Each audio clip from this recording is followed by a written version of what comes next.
என்ன பத்தி உனக்கு சரியா தெரியலன்னு நினைக்கிறேன். சரி விடு, நான் சொன்னா மட்டும் நீ கேட்கவா போற? அது என்னமோ உண்மைதான். சமத்து புள்ள, சீக்கிரம் புரிஞ்சுக்கிட்டான்.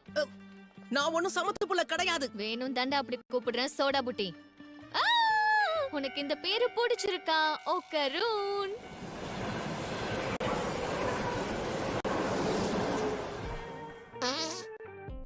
கிறுக்கு கூமுட்ட, உன் விஷ வாய்வை என் மூஞ்சி மேலே விட்டுட்டியா எரும மாடு. இன்னொரு தடவை அப்படி கூப்பிட்டா பல்லெல்லாம் பேத்துருவேன். டேய் புட்டி, கொஞ்சம் இரு. என்ன அதுக்குள்ளே விடிஞ்சிருச்சு?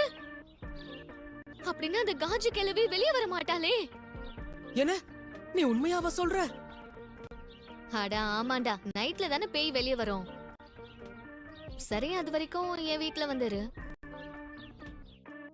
ஏன்னா இப்ப உன் லுக்க பார்த்தா அந்த பேய அலறி அடிச்சு ஓடிடும்.